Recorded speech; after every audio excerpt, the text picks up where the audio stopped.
It's now my pleasure to introduce to you our commencement speaker for this afternoon, Mr. Malcolm White.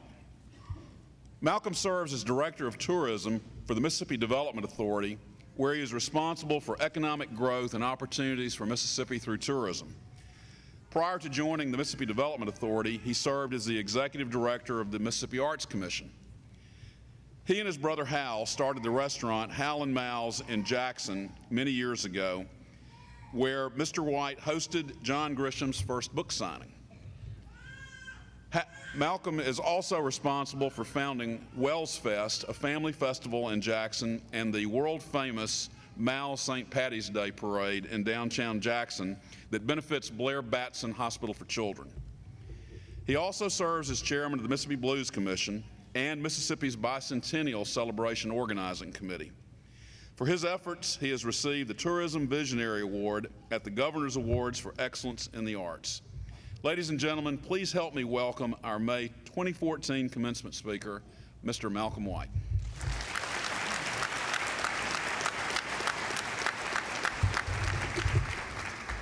Thank you very much. It is indeed my honor and my privilege to speak to you today. The Mississippi University for Women and a few men graduating class of 2014. It is indeed nostalgic and reassuring for me to walk on these fabled steps of the W, founded in 1884 as the first public college for women in the United States. Many years ago, Bernie Imes and Blewett Thomas from here in Columbus introduced me to a gentleman known as Big Joe Williams, and my love affair with music, the blues, and Mississippi's culture began. Bernie and Blewett convinced me to book Big Joe Williams in a show at George Street Grocery in Jackson, and it began a career where I was able to work with many of the legendary blues artists that this state has birthed.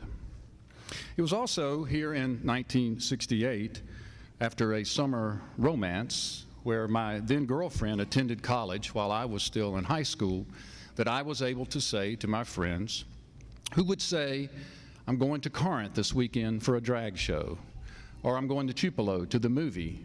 I would proudly say, I am going to the W to visit with my girlfriend. It added an awful lot of cachet to the persona that I aspired to have. And it was also here in Columbus where my brother Hal met his wife-to-be, Ann Gatwan, in the early 1980s. Ann would not like that at all. And it was my job to recruit Ann and Hal back to Jackson to begin the journey we call Hal and Mal's. And in 1800s, in 1985, we began that journey. James Meredith once said, Mississippi is the most powerful word in the English language. Mississippi indeed is a powerful word, and it is also a powerful place. I challenge you to ponder and explore the sense of this place, to examine and unpack our history, our art, our culture, and to seek to understand the strange and beguiling Mississippi that Willie Morris would always refer to us as. Or better yet, look homeward to one of your most notable and eloquent alumni. Eudora Welty once wrote, "One place understood helps us understand all places better."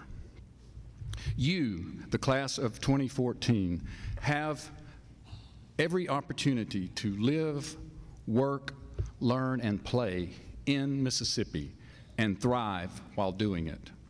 The time is right for your generation to create the new Mississippi, or as Governor Waller used to refer to and advocate, rethink Mississippi. And I believe one of the best ways to do that is through the creative economy, through art, through culture, through history, through story, processed through the lens of innovation, education, collaboration, creation, invention, and enterprise. Governor Bryant's declaration of 2014 as the year of the creative economy has helped us to create a bigger platform for showcasing our artisans, musicians, and entrepreneurs. We call it Mississippi Homecoming, and you can find that work at www.mshomecoming.com. Mississippi has a rich and diverse story to tell. Our culture through music, literature, architecture, the arts, the Civil War, civil rights, food, history, and sacred spaces. The problem, it seems, that for a very long time we have allowed other people to tell our story, and frankly, I believe they mostly get it wrong. But through the work of the creative economy and Mississippi Homecomings and our Mississippi Blues Trail and the Elvis Presley birthplace and the Tennessee Williams birthplace and the B.B. King Museum and the Civil Rights Museum and the new History Museum coming in 2017 on our bicentennial, these and other cultural institutions and events around the state, we are beginning to tell our own story and, in my opinion, tell it correctly for the first time. Please allow me to share a bit of background on this creative economy of which I speak. In 2011, the Mississippi Development Authority and the Mississippi Arts Commission, in an unprecedented partnership between the state's respective arms of arts and economic development, unveiled a plan on the creative economy in our state. This study helped quantify the impact of the creative class on Mississippi's economy. We learned that there are more than 60,000 jobs in Mississippi's creative economy, and that our state was leading the nation in creative economy job growth. That body of work and its great minutiae and details live at www.mscreativeeconomy.com. A recent article by creative economy guru Richard Florida, published in the Atlantic Cities, states that in the next 10 years, the nation's best jobs will be in the creative sector. The research goes on to tell us that between 2012 and 2022, the U.S. will add 15.6 million new jobs, with the overall workforce growing by 10.8% from 145 million to 161 million. Of these new jobs, 5.6 million of them, they will be high-wage, creative class positions, making the creative class the fastest-growing group in our country's workforce. Additionally, research shows creative class jobs are actually growing faster in the southern region of the United States than in any other. This is good news for you, graduates, and for the 2.9 million people who call themselves our friends, our neighbors, our family, and our fellow Mississippians, that our state is in a place where the creative community not only has influence on our quality of life and on our rich cultural legacy, but also a very positive impact on our state's economic future. And most importantly, there is that one intangible ingredient that all researchers agree that comes from a successful creative economy. And that is when you take your story and you agree upon it and you tell it, you build civic pride. In FY 2013, more than 21 million people visited Mississippi, spending over $6 billion. Let me share with you a few statistics from the state's tourism efforts, which I represent. As tourism is one of the leading creative class job creators in our state, making tourism actually the fourth largest private employer in the state of Mississippi.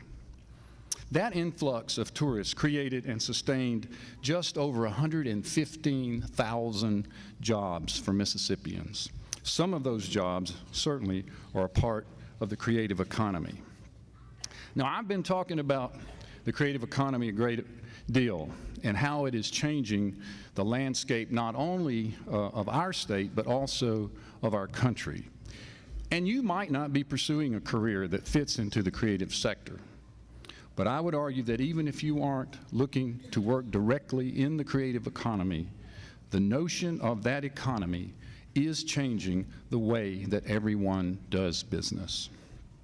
Science tells us that the brain has two sides, a left and a right. The left side is analytical, data-driven, statistics. The right is where all the fun goes on. That's where the art and empathy and invention and creativity takes place. One of the goals of talking about the creative economy is to help our artists and our right-brainers become better business people. But conversely, it also is intended for us to help our traditional businesses be more creative and more artful. So it works both ways. 10 years ago, there was no such job as a digital media manager or a social media manager. Many organizations, including the one that I run, could not function without this position today.